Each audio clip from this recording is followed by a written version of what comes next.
Hey gang, how are you doing? It's Friday afternoon, October 5th. We've got a lot of breaking news going on in Oklahoma as well as the national scene. I know you've probably been, unless you're under a rock, you've been paying attention to what's happening in DC. I'm trying to see the video. Is it live? Are we good? I want to post it.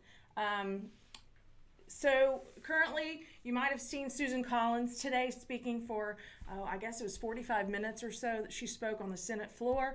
She gave a compelling historical account of Judge Kavanaugh's qualifications, his jurisprudence, his feelings about precedents. We know that a lot of people have been making demands about to the senators how to vote because based on things like Roe v. Wade as well as ACA. She gave a compelling speech. It's worth watching sometime today. We hope you do see that. Tomorrow is the historic vote. The Senate today voted cloture earlier today, 51-49, which just means they're going to not allow the filibuster, which was the Democrats' rules from before. So we're just following along with their rules. We're not allowing the filibuster, but we are moving toward a 30-hour window of debate to discuss the actual vote, which will take place somewhere around 4:52 tomorrow afternoon, Eastern Standard Time. There is one senator that may not make it back from his daughter's wedding. That's Senator Deans, I think, up in Montana. They may have the count without his vote. If it looks like they don't have the count, it looks like he may jump on an F-16 or something and come back to D.C. in time for the vote. So a lot of stuff is happening. Everybody's on the edge of their seat. After Collins gave her her compelling speech, Joe Manchin said that he would be voting yes as well. So that makes it about 50-49 right now in the confirming category because Susan Collins is definitely a yes. Manchin is a yes. Of course, he's the senator from West Virginia, the only Democrat that's straying from the party at this time to vote for Judge Kavanaugh to be Supreme Court Justice tomorrow. We know West Virginia is a huge Trump territory, a huge red state. Trump carried it very well in 2016, and it's still being carried very well. But I want to mention that women are motivated. Even though you're seeing a lot of the vitriol and the 300 arrests yesterday, women in D.C. that are demanding that they cancel Kavanaugh, women on the other side are also motivated. Let me tell you that women are certainly sexual assault victims and are survivors, but we are also mothers and sisters and daughters and employees and employers of men we love and men we trust. All of those men. Women are paying attention because something Mitch McConnell said today on the Senate floor was, facts matter. Fairness matters. The presumption of innocence is sacrosanct in the United States of America, and women are paying attention to this. We all remember Tawana Brawley. We all remember the Duke lacrosse team being unfairly attacked and unfairly accused. We all are seeing Judge Kavanaugh being unfairly accused when there's no corroborating evidence from any of the witnesses from Blasey Ford or any of the people in Ramirez's circle or anybody that knows Swetnick or Swatnick or Sputnik, whatever her name is. So women are motivated, and women will be motivated on the 6th of November next month. Red Republican wave is coming. Don't be fooled. Trump calls the Democrats the criminal party. Well, coming up in just a minute after this break, we're going to show some criminal activity right here in Oklahoma City. So stay tuned for this message, and we'll see you back on the other side of that break. Do you have problems with pain, anxiety, or sleeplessness? Come see us at Can Help Wellness, where we can help. Stop by any of our 4 wellness centers to find out how premium CBD products can help you find relief. From balms to tinctures to even products for your pets. Natural, safe, organic relief, and lab tested with certifications. Reach out to one of our wellness consultants today at 405-455-3012 or online at cann-help.com.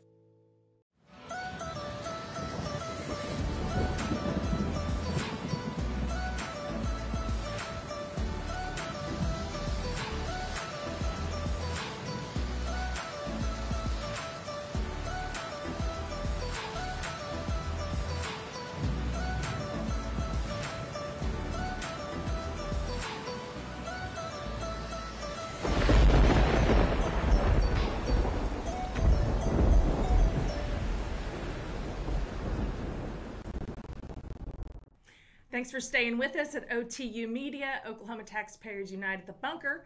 Right now I'm with Tim. He's with News Now. Is it News Now OK? News Now OKC. News Now OKC. Tim, I just wanted to introduce you to our audience. I know you've been on another show in our broadcast here before at the Todd Tucker 3 p.m. broadcast, but why don't you tell the audience what it is you do, because we might have a different audience than the Tucker show. I walk into public buildings and I audit how our public officials treat us when nobody's looking. I walk in with my camera and they can see it. I audit the condition of our buildings, what's in them, and I give tours of our public buildings and how we're treated. So I've been in almost every building at the Capitol. I've been in many of our buildings, and never have I been treated with such violence and disrespect as I had at the Department of Transportation in Oklahoma City by the Capitol.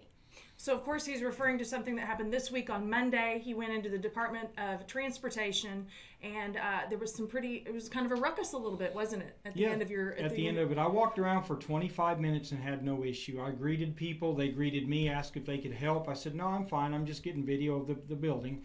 So then when I pop into human relations, human resources, the lady behind the counter, she just jumps up and starts demanding my name, asking questions, and then she says she feels threatened, but if she was truly threatened, would she have followed me down the hallway and done what she did? You judge for yourself. So I've been around you a couple of times now, and your demeanor is very, you're very calm. You don't have a aggressive behavior. We know other people that have aggressive behavior, but you don't have an aggressive behavior when you're speaking to the public servants when you walk into these buildings at all, do you? You have the same effect. You're calm and you're kind and you're matter of fact and to the point, but you've never been threatening. Yeah, I don't want to cause confrontation. Usually, though, when it happens, they have brought it.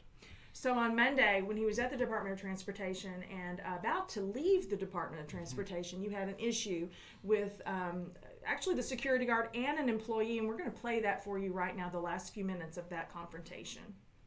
I came all the way around, and then I came down. No, well, listen. To come in this building, you have to identify yourself. Yeah. Did you sign in? Okay. Yeah. Well, so you need to sign in. You need to show some kind of ID, okay? Because you can't just come in this building without identifying yourself. Why not? Because that's our policy. Okay. You have to sign in at the front. Well, see, I started going this way. I don't care. And you now need to show them your ID so you can. Now I'm here, which means when I walk out here, I feel threatened by this man. Okay. Okay. Call 119 911. They come when they want to come. So y'all want me to sign in right here? And you need to show a driver's license. I don't have one. Well, then you have to leave the building because you can't identify yourself. With News Now. No, we need a name. Okay, that's my name. That's not your name. Well, they didn't give me a name badge, so I don't have it with me. If you wanted me to sign in, I'll sign in. But you're not signing in with a name and an ID. Yeah. Because as far as we know, he could be casing this building. Let me see what time it is over here. So, 5 o'clock. What time do y'all close? Do you have an ID on you? No, I don't. What does that say? And his T-shirt says something about terrorism on the back, too. Yeah, read it.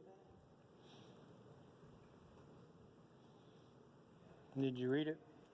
It says, what I'd like to read is your ID because you need to show that. Make a difference in the world, double tap a terrorist. Yeah, but this is something personal. You were talking to her. Well, she approached me. But you can't record. So I'm going to head out. Hey, you can't stop me from leaving. Yeah, well, come on. But you said you wanted to wait for the troopers, though. Well, I've already videoed around here where I want to video. Wait for the troopers. That's all. Okay, you can wait. I'm about to head out. So these are free for the public? As far as we know. Free to. Oh, and a state map right here too. All right, building looks like it's in good condition and everything. I appreciate y'all. So I'm going to head out. Yeah, you can't leave that way though. Why not? Because. All right, then I'll head this way. Then I'll go this way. Well, you can wait. Hey, you can't keep me from reading. You know that's kidnapping, right, sir? You know that I have not broken any law, sir. I don't No, care. I haven't. Quit pushing on me. I don't care, man. Quit pushing on me. I'm leaving. I don't care. I don't care. Dude, you know you're committing assault right now. And it's on video. If you calm down and wait for the I'm the troopers, calm we'll get one. you, 'cause we don't know who you are. Stop. Stop. Take your hand off me. Take your hand off me, sir. Take your hand off me, sir. Sir, quit assaulting me. No. Quit assaulting me. Let me leave. Quit. You are not an officer of the law, are you? I work with them. No, But you're not one. yes, sir. You are not an officer of the law. No, sir. Stop You're not it. finna do this. Let me leave and let me be free. Come on, man. Come on, man. Stop it. None of that. None of that. Stop it. Let me go. Quit detaining me. None of that. You're not an I have officer. every right to. No, you don't.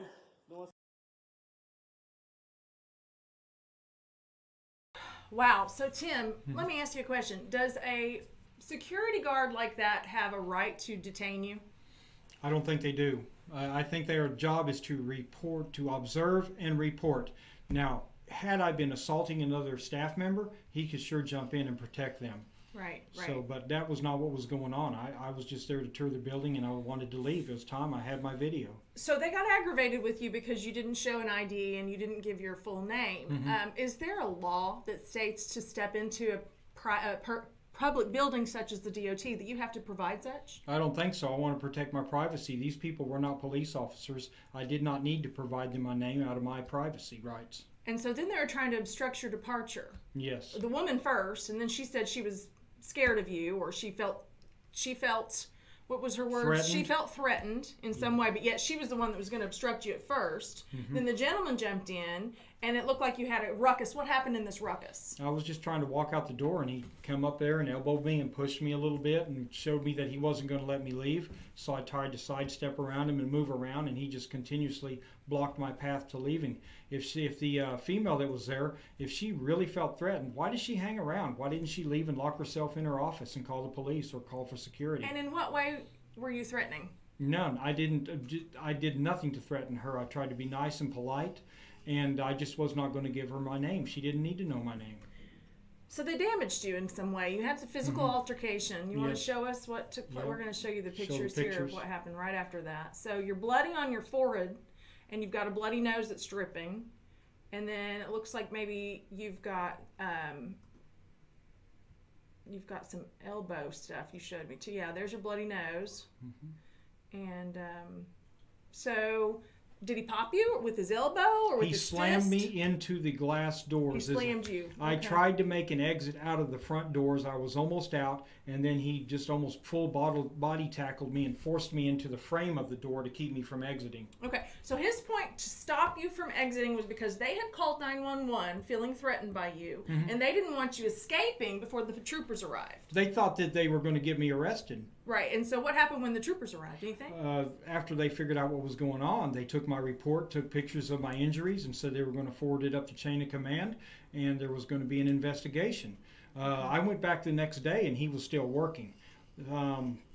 That's the day I went to show them the video, and they were pretty much speechless after they saw the video. And you've got a second part, right? Yes. Do we want to see this part Yeah, this now? is after I was able to turn my camera back on. Okay, well, we'll take a quick break, and then when we return, we're going to come back to that video.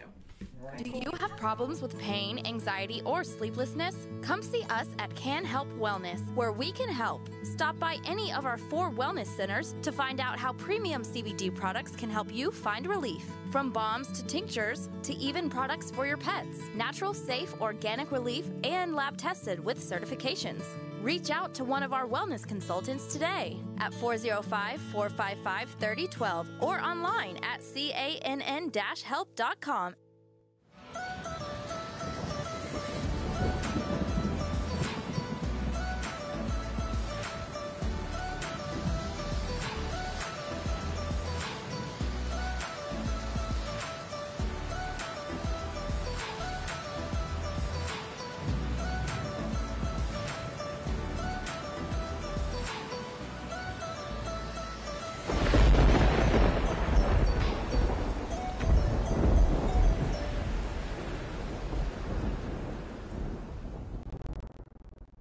Thanks for hanging with us at Oklahoma Taxpayers Unite. I'm in the bunker with Tim.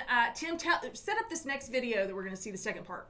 Okay, after he slammed me into the door frame of the glass windows of the entrance, my phone shut off. I either hit it with my hand or something. We continued to dance around and struggle, and he refused to allow me to leave for about 3 minutes.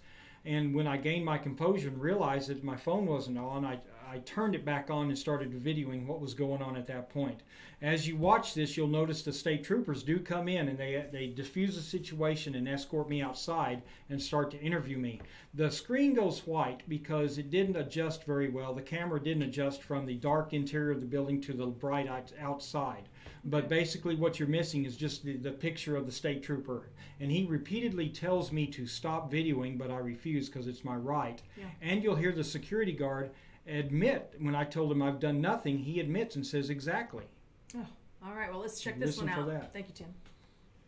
Come in here like that without no ID and not let nobody. Dude, you didn't stop me. No. Well, I'm stopping you now. Don't push on me. I'm stopping you for now. I've done nothing wrong. Man, this is a public building. You're not getting away. This is a public building, man. I don't care. I'm not doing anything wrong. Stand right here, sir. Dude, all I did was come up here to get some pamphlets. Stand right here, sir, and wait for the truth. All I came was to get some pamphlets. I'm not asking you again. Man, I've done nothing wrong, buddy. Wait for the trooper. I've done nothing wrong. All I did was come in to get some pamphlets and walk out. Wait for the trooper, sir. I've not done anything wrong. You wanted to talk to the trooper, we're going to do that. So stand here. Well, they'll be here. I've not done anything wrong. Exactly. You're right. I've done nothing wrong. You cool? Exactly. I have not done anything wrong, sir. And we'll talk to him because she's the one that has a problem with you. So you're going to wait, and we're going to talk to the trooper. Sir, this is a publicly accessible building. I walked in to get my pamphlets. I'm filming the beautiful place. It's got a lot of these. She doesn't know you. You're just walking in a public place in a state building. Yes. That has rules. It is my building. It is our building. It's not going to fly like that. It is our building as citizens. It's not going to fly. Sir, it is our building as citizens. It's not going to fly, man. For real. I have a right to be in a building. Making me angry, man. Well, I'm sorry. I mean, what am I doing wrong? What have I done wrong? What have I done wrong? I don't care. What have I done, sir? From the beginning. So well, you didn't stop me. That's what I'm trying to do, and you won't let me. You need to stop filming. Okay. I'm going to head out. I will, sir. That's what I've been trying to do for 10 minutes. I don't have it on me, sir. Yeah. Come back here. If you do, you'll be trespassing. All right. So I came up here. I'll speak to you out here. You got business up here? Yes, I came to get some pamphlets, sir. So I walked in. What's the purpose of you turn the video off? Turn the video off. Well, that's for my protection, sir. Turn the video off. As I walked in here, I didn't do anything to anybody, and then first of all, when you come in, you have to give him ID. You have to sign in there. He was too busy on his phone to answer me. That you still had. Then if he might have been taking care of business. Well, he was on his phone playing on Facebook, and I caught that on video. Hey, it's on my phone. I swear to God. What's your purpose for being here? I'm with News Now Oklahoma City, News Now OKC. I don't have my credentials. You got credentials? I can supply them with you later. No, if you up here, you doing a report, you have to be wearing credentials, not showing them, wearing them. Because he came in my office, all right. And I was just auditing our public building, sir. Just as we are all public officials, employees open to public scrutiny? No. So you basically can do whatever you want without repercussion if you don't do it right. So I've been in every building on this campus. Every one, sir. Today? Over the past 2 weeks. Over the past every 2 weeks. one of them, sir, and I have not encountered anything like this. Well, you coming in here recording. You haven't been in the IG's office. I know you haven't. AG's office? You haven't been in there. Yes, sir. Let's go talk to him. I have the video here. You went in there and talked to him on video. Yes, sir, I did. Doubt that. Oh, yes, sir. Identify yourself. No, ma'am. All you have to do is identify yourself and state your reason for being here and who you're here to see. Would you like to walk over? Which they're probably gone now. They're gone. Ask them if 2 men walked in there with cameras 2 weeks ago. Me and my co-worker walked in videotaping every building on this campus. And we walk in here. Provide an ID to me. Show me some identification. I don't have it. I've broken no laws, sir. I've done nothing wrong. I walk into a public building. I'm I using. can ask. I have the right to ask you for ID. So, But I haven't so I broken know any who you law, are. sir. I know. And this guy, man, you he, know that. Then why do you? Why look don't what you this have man ID? did. He, the security guard. I mean, he bloodied my head, beat me up, slammed me against the wall, and I have it on the video because I was just trying to leave. He said leave, and I went to leave, and then he wanted to keep me from leaving. He illegally detained me for 10 minutes. I didn't want to get in a full-out brawl. I mean, I might. Detained you for 10 minutes? Yes, sir. I have it all right here. This is why. We've been asking you to provide ID. You can't provide us any And I think ID. he's damaged my camera.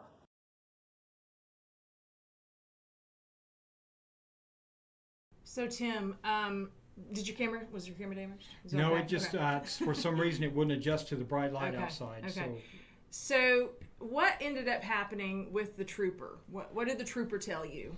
That he just basically took a report from me. I had to write it, and they said that they were just the people in there were concerned because I wouldn't give my name, Okay. and they didn't like the fact I was filming in there. So are there any laws that you're aware of that the trooper told you that you broke? No laws.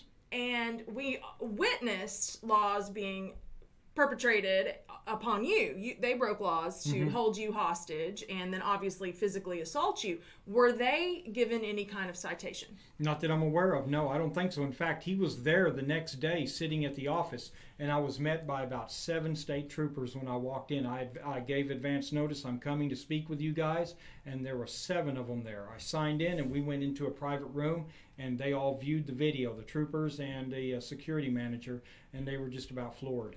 So when they signed you in then, did you have to show ID? Yes. Okay. Yes, we did it then. Okay. The guy was paying attention. He was up. He was alert. Yeah. He wasn't playing on his phone for 20 minutes. The full video is going to be up on my channel at News Now OKC by Monday. We're going to have it up there, and you can go to News Now OKC on YouTube and watch the full video and watch this guy play on his phone for 20 minutes on your tax dollar. Right. So tell the people why you do this. I want to bring Again? to light the injustices that are occurring. I first want to audit our buildings and show the condition of them and give people a tour of our beautiful buildings we have in Oklahoma. You can be in California or New York and get on YouTube and take a tour of our municipal, city, and state buildings. But then, every time I do this, the camera comes out and people just freak out. I've been trespassed, I've been pushed and shoved, I've been yelled at, and it's not just me. We've got several people that have this. I know 3 or 4 people in Oklahoma that have been attacked and held, handcuffed for filming in our public buildings. That's what I'm not getting. You know, you guys are taxpayers. You understand. You Oklahoma Taxpayers Unite. You are the tax-paying citizen who has paid for this. Paid for not just the buildings, but also paid for all the people to be there. We have a right as citizens and as taxpayers to know what's happening behind those doors. That's why you do what you do. Yes, I catch them on Facebook all the time when I walk up to them and they're on their computers. They're on Facebook or YouTube. You'll see this security guard, he's on something, social media, for 20 minutes on your dime and didn't even do his job. He was derelict in his duty. And did the troopers ask you if you wanted to press charges against him since he assaulted you? I told them I wanted to, and they did not oblige me. The Oklahoma City police officers that were there did not oblige me. They said that it would be an assault, it would be like kidnapping, but not in this circumstance. Is what the Oklahoma City trooper or officer told me, that this circumstance is not going to be a felony charge. Well, that's weird. That's in my 3rd video that I took when we had the interview. Okay. Yes. So, but you'll be able to release that next week? Yes, Okay. that'll be on my YouTube channel, News Now OKC. Well, Tim, I hope you stay in touch with us and let us know how, follow up with us next week maybe to see where things are. I would like to see, you know, what happens next with this situation. That's your tax dollars, folks. Tim is doing a service for you, and then he was assaulted in the process of that service to you, and now he's not even been able to press charges when he got his nose and his head bloodied and his elbow bloodied. I'd also like to mention that Grady County almost did the same thing to me. They grabbed the phone out of my hand and deleted the video, and the sheriff walked in just in time to save me and News Now Patrick, and they are refusing to open records request to have the lobby video turned over to me for my channel. They are flatly refusing to, and that's a violation of the law. Also, I'm going to be up at the Gathering Place in Tulsa on the 13th of October, and we're going to push back against their illegal policy of no handguns in the state park. It's going to be very interesting. I've got some good surprises for Tulsa Police Department and the Gathering Place. Sounds like to us at OTU that not only do the bureaucrats not understand the law, but neither do citizens. And it's time to understand the law that we're all under and that we all have our constitutional rights. You are performing a First Amendment right, freedom of the press, and you are being obstructed. So you guys pay attention to this. We'll follow up with Tim next week, and we really appreciate you coming by with your information today. Thank you, Brooke. Thank you, Tim.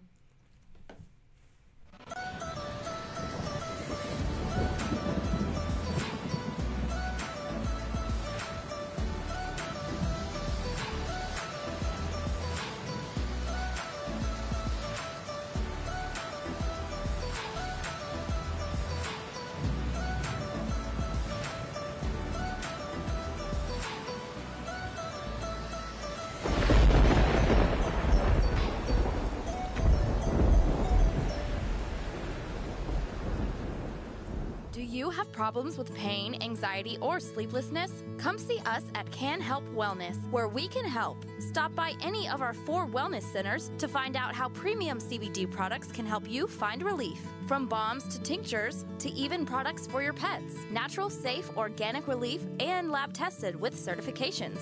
Reach out to one of our wellness consultants today at 405-455-3012 or online at cann-help.com. Thanks for sticking with us at OTU Media. I'm about to sign off, but I want to really remind folks, if you're interested, I'm doing some door knocking right now for some statewide races. If you'd like to join me on those doorsteps all over Oklahoma City, Edmond, Mustang, Bethany, wherever, send a message to OTU, Oklahoma Taxpayers Unite, and I'll get that message, and we'll be able to go out and knock on the doors together. Coming up next, speaking of this next race coming up, Ronda and I, on the other night, we were able to interview Becky Maldonado, who is the Republican running in Senate District 16. Now, she's got some controversial stuff that she's still a teacher. She's a teacher. She registered as a Democrat after filing for office, and she'll talk more about that. She's rectified that situation now, but I'm going to sign off and say goodbye and wish you guys a happy, Indigenous Peoples Day on Monday? Columbus Day! Columbus Day!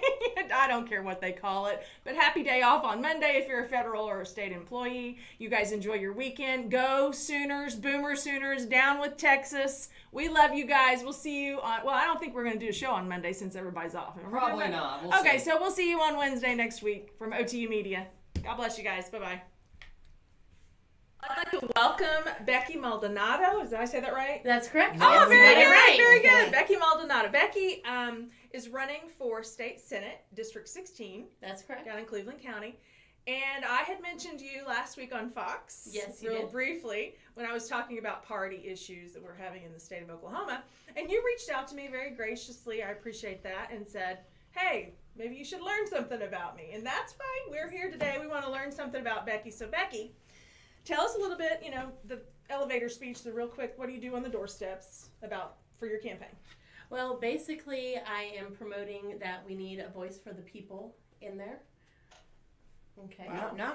Right? Let the people. The people is very important. I feel that as a senator, it is my responsibility to listen to my constituents and stuff. And so a lot of my door knocking is listening to what their issues are and taking that all in and all the little pieces, all the different perspectives on issues and putting that together to synthesize how we solve problems. Okay. Are you finding ways to do that? Well, yeah, so I would say education. Okay, this is big to me because as you guys already know, I'm a teacher, right? Well, I know and you guys know, money is not the only solution. Sure. Right? And people, and it's not the only problem either. It's not the only problem. Could you say that a little bit louder? Money is not the only solution or the only problem in education in Oklahoma. There we go. See, I know. Okay. See? Thank you. And we have to be real about it. Yeah. There are some people out there who think that, if we just pour money into the education system, everything's going to be better. Isn't that crazy? It is crazy. That's because crazy. there are so many different issues in the education system that we have to look at. Right. Like, we have 520 school districts Yes. in little bitty Oklahoma. Right. And it's a little ridiculous. It is quite. So we need to be talking to the district superintendents and saying, hey, how can we come up with an equitable solution? Well, now You the know- district superintendents, they don't want to give up their jobs. So if you Of talk course about not. consolidation, Right. that seems the logical conclusion to saying 520 districts is too many is that you're going to move over to many less, like Right. maybe 100, whereas the state of Florida has 77 with 2.5 million children. We have 527 with 700,000 students. So That's correct. how are we going to get consensus, especially when the superintendents are going to fight it? Absolutely. Well, I think And they have a first- lobby. Absolutely. Yes, they do. I mean, to save my job, I have a lobby too, right? We had the Yeah. teachers walkout. Yeah. But I think we have to start having that dialogue about what is best for the children. Here, our children are suffering. Okay, clearly Oklahoma does not have enough money. Okay, every interest that I talk to, right, we have issues of, Becky, we need more money. Becky, we need more money. I've been to 2 meetings now about the waiting list. Have you guys heard about the waiting list in Oklahoma? There is a 12-year waiting list for families that have disabled loved ones to get the services that they need in Oklahoma. 12 years before they can get the waivers Have they you, need. you've confirmed all that? Yes. Honestly, I'm just Absolutely. asking because I'm sure you find also in talking on the doorsteps Right. that things get exaggerated and everything. Now this Person to is there is actually a waiting list caucus Okay. and a waiting list organization. Just like there's Oklahoma Taxpayers Unite, there's the waiting list for Oklahoma. Really? And they're an organization just like you guys are, and they are fighting, again, everybody has their lobbyists, right? They are fighting to find equitable ways to get these people who have developmentally disabled loved ones the services that they need. Sure. And again, that's another issue that goes deeper than money, right? So even at the last meeting that I went to, even if we had enough money to there's about 7,500 families on the waiting list, okay? Even if we had all that money, guess what? We don't have enough trained occupational therapists. Mm-hmm. We don't have enough physical therapists. We don't pay our providers enough. They have an 80% turnover rate. Right? So we have these really complex, systematic problems that we have to start having dialogues about. And that's when you go to talk about school districts, right? Mm-hmm. That is a complex problem that we are not going to solve overnight. It's not, No. I'm not going to walk into some superintendent's office and say, hey, guess what? Yeah. I really think that you two need to consolidate. What do you think? Yeah. And him be like, Oh, oh, that's sure, great. right? Let me No, leave that's my not job. how this is going to happen. No. Right. But we have to start having these hard conversations about what's best for Oklahoma. Right. Okay, You so know? did you watch last session pretty closely? I was very close, yes. Okay, so did you see where there were packages from the Platform Caucus that talked about those very reform issues that you're talking about? So we had at least a package of 6 bills, those things, consolidating school superintendents, bringing school superintendent salary down to at least the governor's level of Right. salary, 65% of funding to inside the classroom. Right? There were several more. That's just 3 I've named.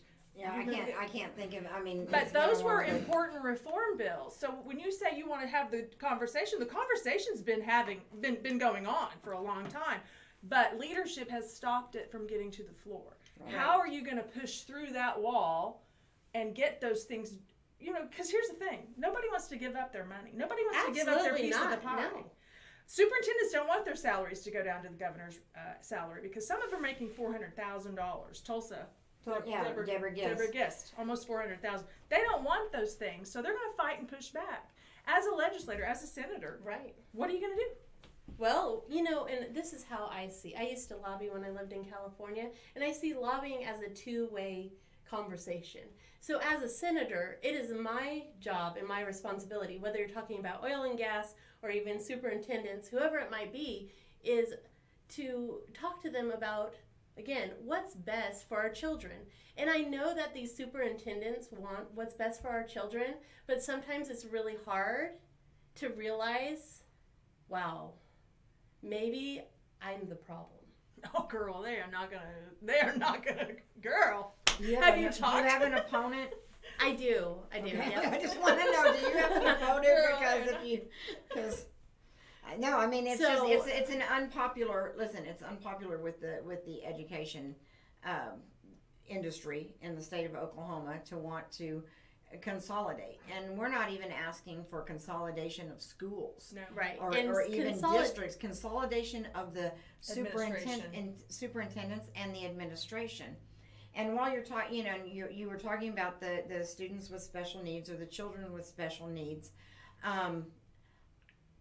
and while I the way that we do education now, I don't think that you can necessarily expect to be able to just place all students into the same type of classroom. That there's going to be different schools. They should never be placed into the same type of classroom. That there's going to be different schools that are going to be able to meet needs. That's Absolutely. What I loved about the Nicole Henry Scholarship. Right. Is the fact that it allowed children or parents with children with special needs to be able to take a set amount of money and find the school that's going to be best for their child. Absolutely. In our opinion, or at least in my opinion, the parent knows what's best for the children. I've got 7 kids. Yeah. There's none of them learn the same way. Right. Absolutely. They all learn completely different.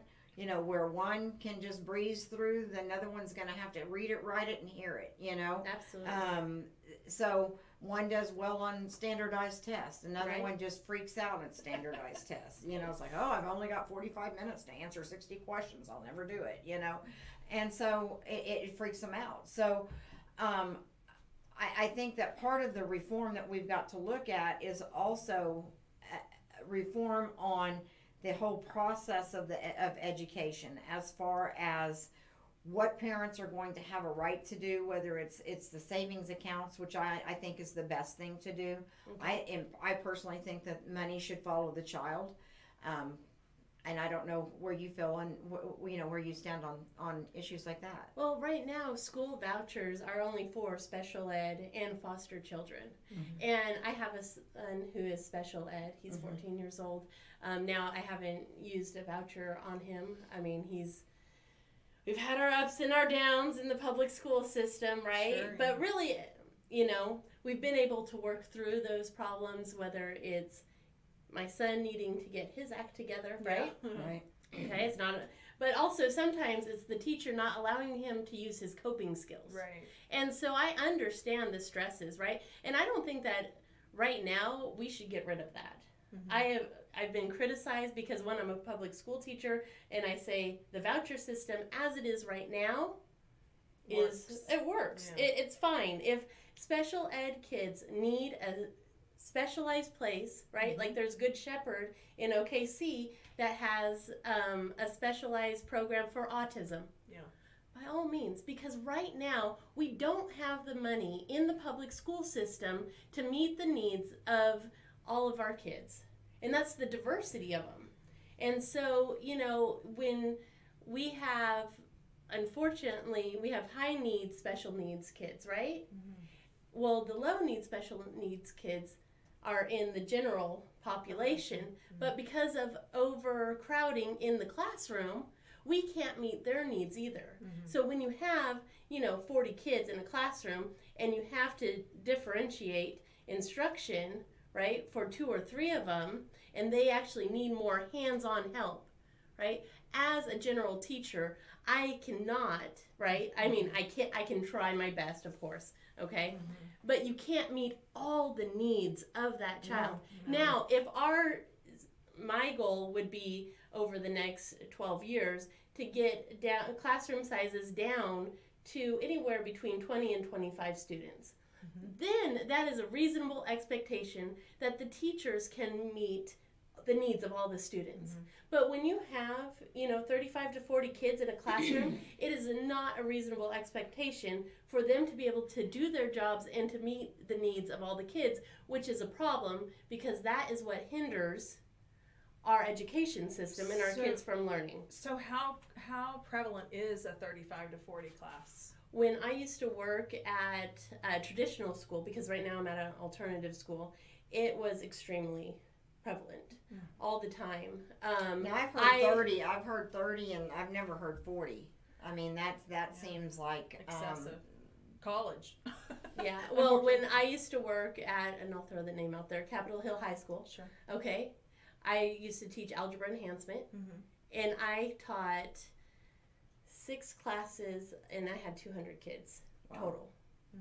Okay, so it is real. It is. I've been in a classroom where we didn't have enough desks, and it wasn't even big enough for how many students that they wanted in there, and they were literally like crammed up against the wall, and we had to do something about it after the beginning of the year, and schedules get changed around, and you know, you lose instruction time with all of that, you know, going on. Right. Okay, I want to shift gears if that's okay with you. Is that okay with you? Okay. Can we talk about your party affiliation? Woo, girl! I was waiting for you to bring that up. Oh, man. So here's the story that I know, and you can correct me at any point, okay? Go for it. So what we understand is that there's a blackout period between April 1st and August 31st if you're looking to change your registration from independent to Democrat or any of those party affiliations. There's a blackout period. You can change your address. You can change anything, right? But you can't change your party affiliation. But not the party affiliation during the blackout, right? So you were a registered Republican all my life, all your life, and then you went to the walkout. Yep.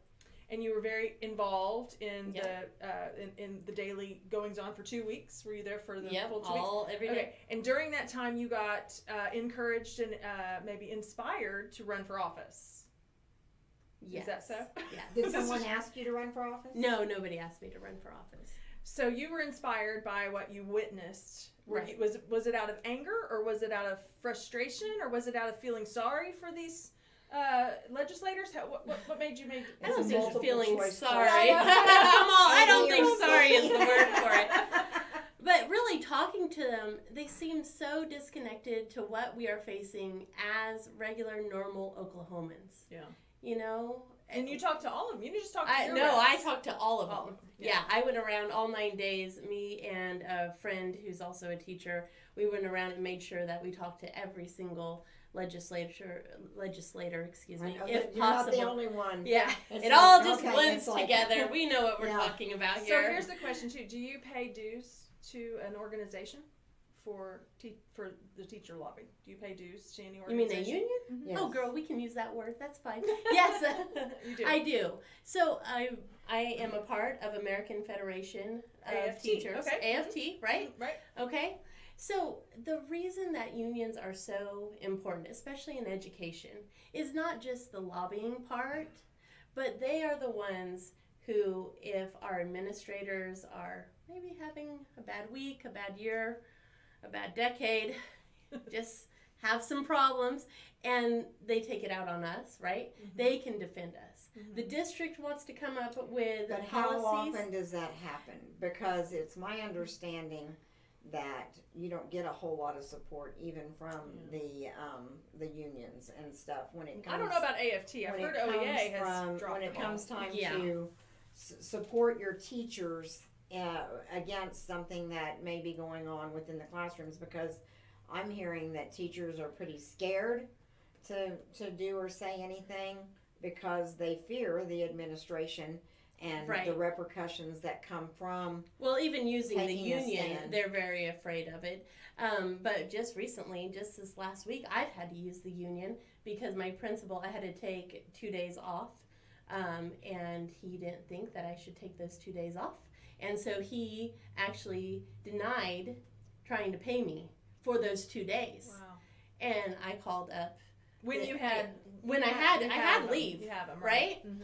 And so I called up AFT, and the president was nice enough to give my principal a call, and before I know it, oh, Becky, we know that you're going through a lot right now. Here, just go ahead and fill out another form for us, and we'll get everything taken care of. Wow. I was like, Why does it take that? Why does it take that? It shouldn't. I'm sorry This that has is, to happen. you know what I mean? And it's what, and again, we go back to what needs to change in education is not just the money. No, There's a whole culture change that, again, we need to be respecting teachers. And we don't just get disrespected by the legislators. They're not the problem, right? It is the day in, a day out, one, of not having enough money and buying stuff out of your own pocket, okay? But how we're treated, you know, parents don't understand what we do, so we need to do a better job communicating to the parents, you know, in community, and get out there and explaining what we go through on a daily basis. But sometimes our administrators, too, are a handful to deal with. Right. I think we should give her some disclosure real quickly. Well, Rhonda is a mother of a teacher, and I'm married to a teacher. Fantastic.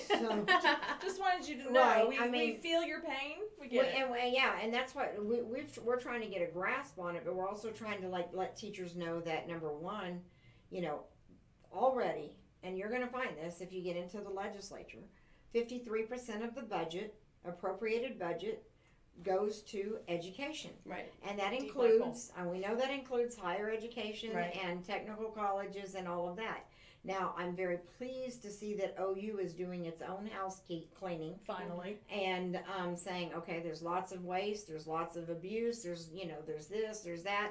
I mean, they just found that one of the professors was buying their kids' school supplies using taxpayer money. Yeah. You know? Right. So where do you stand on, like, you know, with auditing and stuff, you know, because I know that they're going to tell you, well, we do audits every year. What they do is a receipt audit. Okay. Right. And just make sure here's the my money's receipt that says that I did this. Well, and I think how do we find the waste, the fraud, and the abuse? Because we know that it's in the schools. Right. We know that. I mean, look, we did a story a month or so ago where they found school supplies, brand new school supplies, in the dumpster. Yep. Right. That had just been thrown away. Right. You know, I mean, so it's kind of hard to feel your pain when we see thousands of dollars worth of stuff being thrown away. Right. You know, without any. I mean, that could have gone anywhere. I mean. Oh, absolutely. I mean, hey. Anytime you have extra school supplies you want to get rid of, give me a call. You know what I mean? I know where to put them, you know, so that they'll get used. I think, so what I'm trying to say is that education gets 53% of the pie. Right. How much more? There's more involved in the state than just education. Absolutely. We've got roads and bridges. We've got prisons. We've got healthcare. You know, we have a million things going on, and that we need to make sure that we're using our money wisely. And so I'm a PhD candidate, and I'm getting my PhD in education. I also have my master's in education. But I think that's where I can step in and help, too, when we are auditing, right, the districts. Because you have to know what to look for to say whether it's waste or not. Right. Okay? No, I get it. I'll give you an example. We use this program at my school district, okay? It's a horrible program. It's supposed to be online, improve your reading. Girl, there's no research to back this up. To make it even worse, last year they said, okay, you're going to use this program, right? They never, in the full year, I could never even use it if I wanted to, which we can skip it, okay? They never set up any of my classes. But at the same time, we're still paying for the consultants. We're still paying all the money, you know, all the setup fees, everything else. Right. But they never did what they said that they were going to do. That was a boondoggle. Right. And so what we need are also legislators who know what to look for when you audit. Because, you know, again, a consultant, we've had consultants for my school district that we're paying like $2 million to.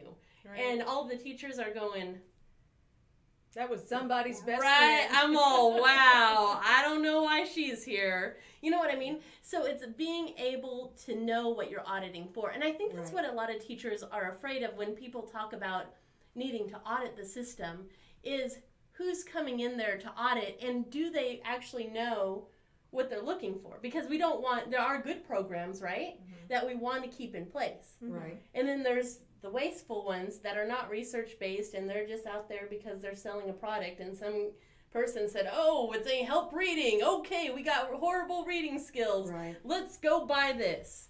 You know? Yeah. So we really need people in there that can differentiate between the stuff that is really helpful and the stuff that it's not doing Wasteful. our kids. Well, there's so much of that. You know, we do this quite often. We get sidetracked. Yeah, we got to circle back. Like, so, could you go back to why you changed your we're back on the Did you change because yours? that's Yes, I did. Because here's what, you know, like Brooke was saying, you know, all of a sudden it comes out in the paper that you ran as a Republican. Yep. The entire time, because you were registered as a Republican. Your whole life. You had to be 6 months ahead of so you had to register as a Republican. And yet, once August 31st and the blackout, then all of a sudden, when they process your form, oh, and now I get you're- that. and You now should be you're the a one who Democrat. got the voter ID out of the mail. I was like, oh my, this is not going to work. We need to go. So, okay, here's the story. That first week, as I was debating whether or not to run, that is when I did it. I was so frustrated with, you know, to be nice, okay? When I go into a legislator's office, and even if I'm not your constituent, right, I identify myself as I'm a Republican. Please don't eat me up. Like, please don't treat me like trash. Right. And unfortunately, and I know that it was stressful, and I know, you know what I mean? Yeah. However, it wasn't just one. Right. It wasn't just two. It was a whole bunch of them. Right, but let's remember, it wasn't just one, and it wasn't just two teachers. It was a whole bunch of them, and I would hope that you would not be very happy with the behavior of some of your colleagues, because your colleagues were and are. Okay, hold that thought so we don't get, that's another rabbit trail. We'll hold on to that. Let's finish this story, and then we'll talk about my colleagues, okay? I just don't want to get on too many rabbit trails, and they're going to be like, what's going on? I don't even know what happened. That's right. So, very frustrated, right? And at the walkout, out there, they were re-registering people to vote, or registering people and stuff, and I was like, you know what? So they were encouraging the switch, too. Right. Yeah. And I was, well, not the switch necessarily, just to register to vote, I think, and just me being me, because I've always been politically involved, and like my grandmother always used to run the polling place at her house, and we had, it's a big deal with my family. But so I was like, you know what, I'm done. If you can't, you know, I come into you and I try to be respectful, and then you are disrespectful to me, like, again, we're all in emotion here, right? Yeah. They're in emotion. Teachers are in emotion. We're all in emotion. So we switched parties. And then over the weekend, I said, you know what? I need to do this. I need to run for Senate.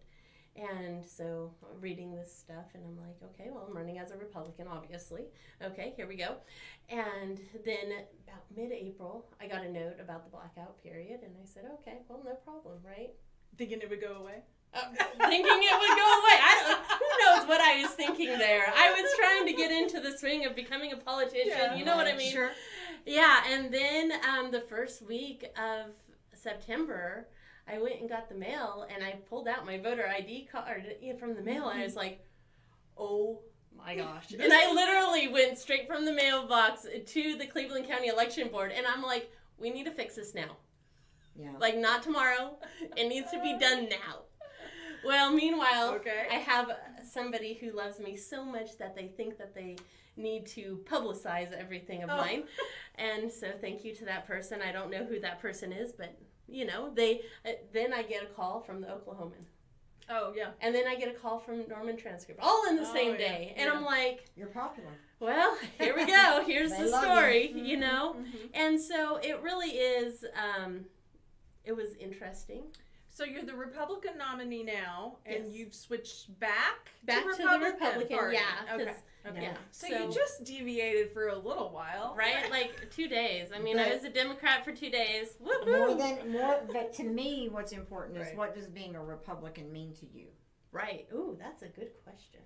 My goodness. So I'm a moderate Republican, and I have found out that my views are not quite the same as Oklahoman views because I'm still heavily influenced by my California. Yeah, we wish you'd leave those at the border. Right? Send those back to California, You're girl. welcome in our state. Leave your Politics crap. at the border. That's right. So the big thing for me, being a Republican, is limited government.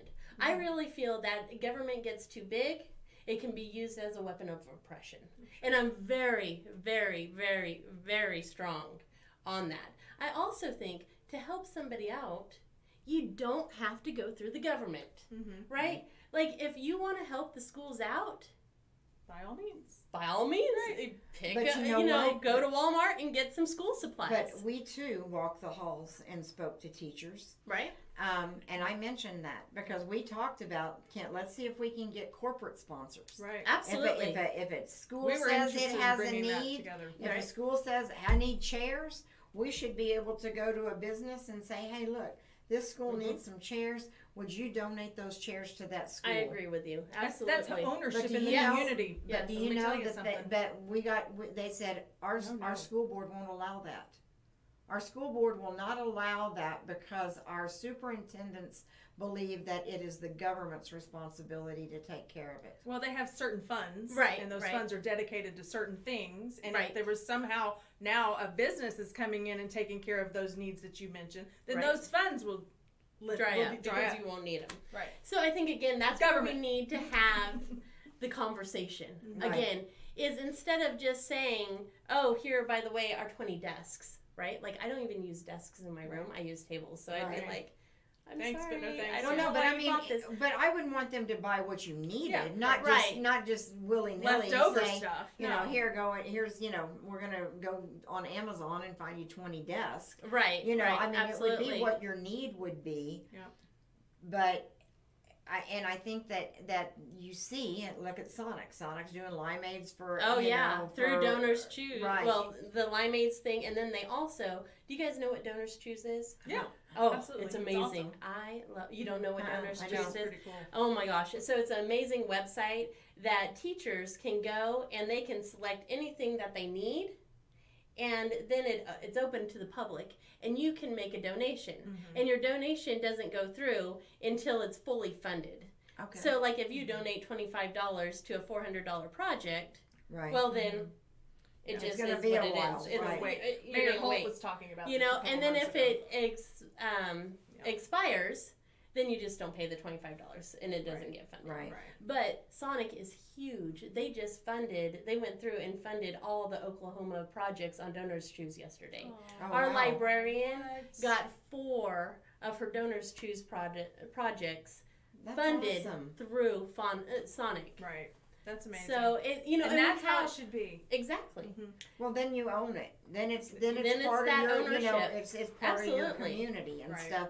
And if you're concerned about the inner city schools, look, there are corporations that may not be within that school district that would be more than willing to help in those Absolutely. areas. Well, you know? and again, you know, I don't know. I can't speak for the superintendents, right? But I would want to have again a conversation. I'm all about talking. I can't tell you how much That's I good. am As about long as you're talking. looking for solutions. Yeah, I'm looking for a solution, right? We're not just sitting Yeah. here shooting the breeze, okay?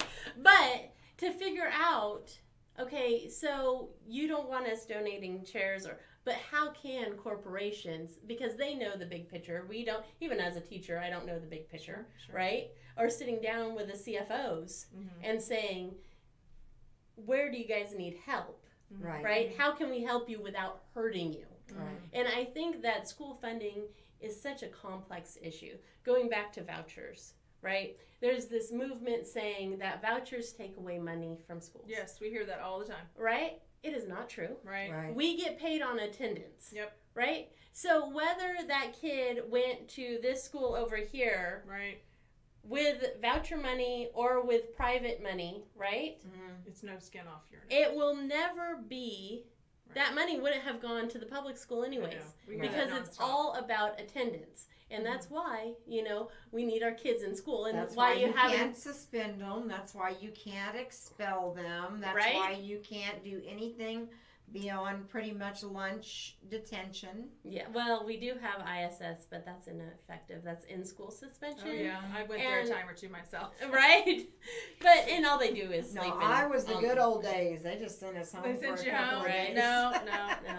So that's why the attendance is so important in schools, and why you're always trying to push it, and why we're trying to get a hold of parents. Right. Hey, your kid needs to be in school today. Right. Hey, where's your kid? Hey, we need that funding. We need that funding. That's basically what it is. Right. Because, after 10 days of not showing up, then one, they get in trouble with truancy.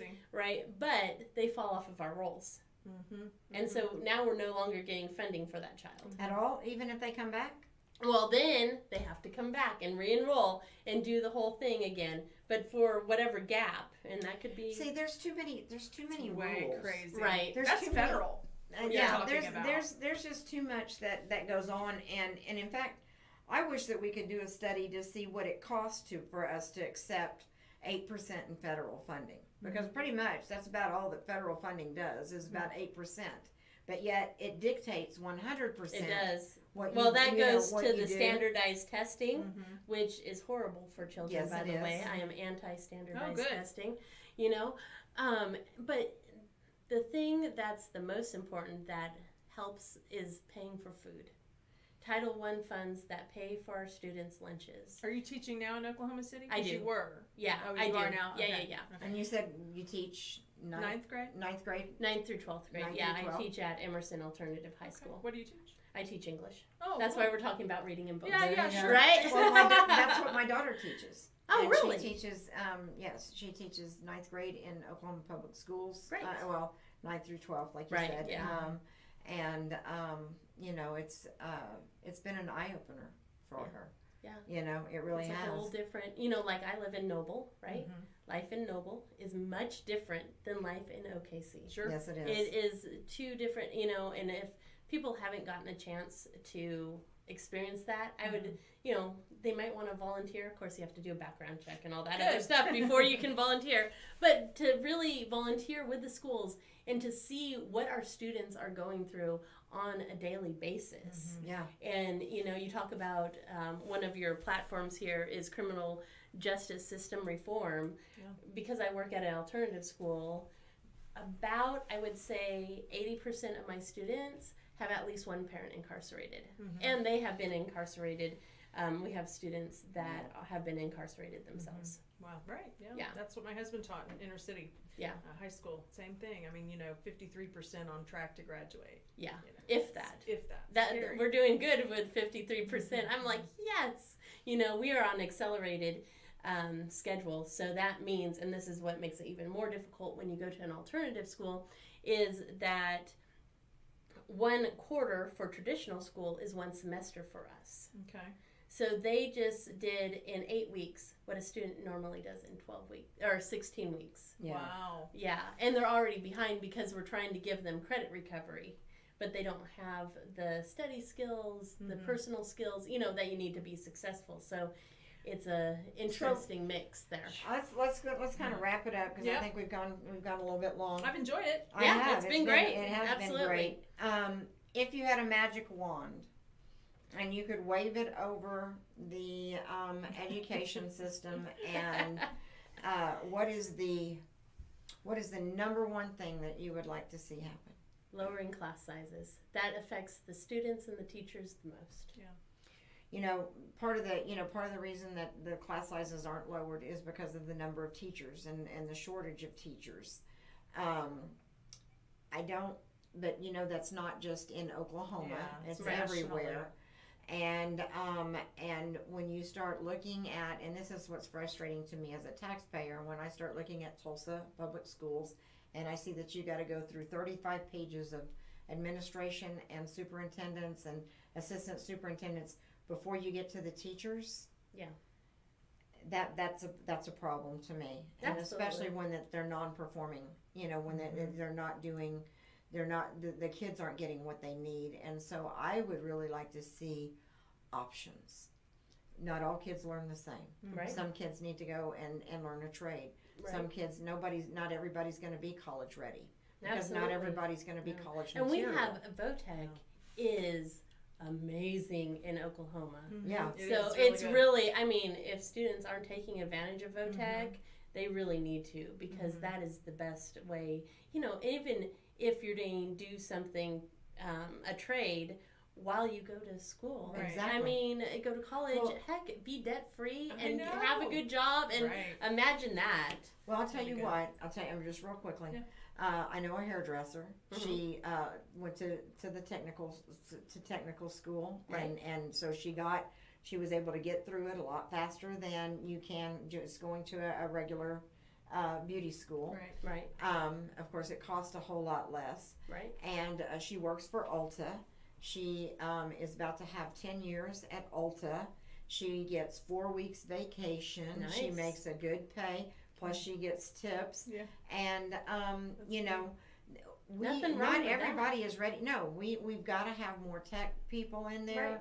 Right. We've got to have options out there, and I think that one of the things that's really missing from school is just life skills. Yes. Right. Yes. Oh my gosh. You know, because if all you do is see your mom go to the grocery store and come back, and you never see what it costs or what she makes Absolutely. or what it takes, you know, to be able to do that, and then all of a sudden you turn 18 and I'm old enough and I'm out of here and I'm going to go take care of myself.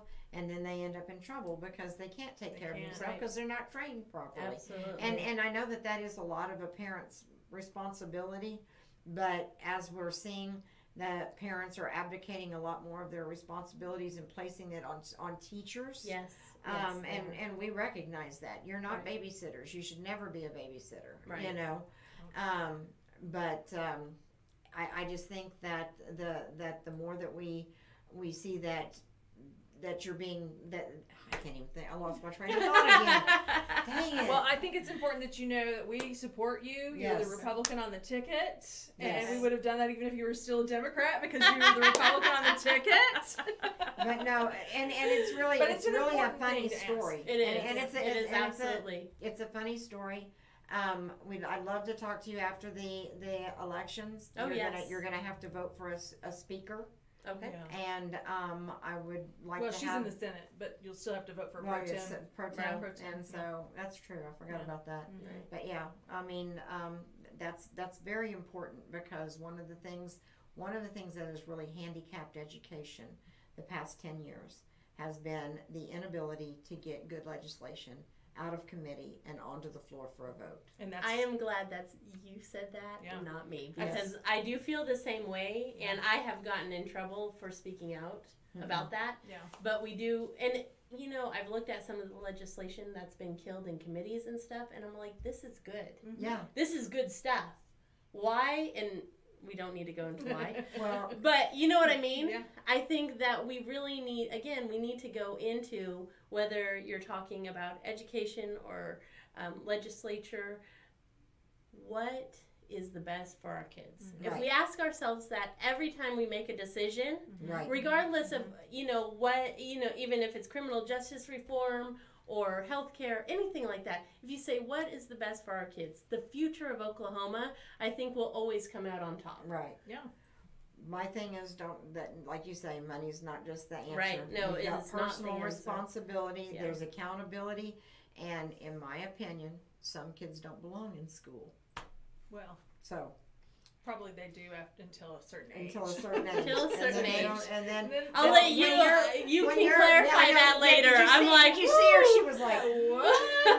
I don't know how that one works. No. Every child should be educated. They don't necessarily have to be educated at a public school. They should and they should be offered the opportunity to be educated. But if you're going to abuse it, if you're going to not do what uphold your end of. Yeah. You know, if I'm expected, if it's my responsibility as a taxpayer to pay for a students' educations, it's their responsibility as students to make sure that my money is being used right, and that they're putting forth the effort. Yeah. Because if I'm investing in their future, and their future is, and they don't want to be there, because how many students do you have that don't want to be there? A whole bunch. Mm-hmm. You know.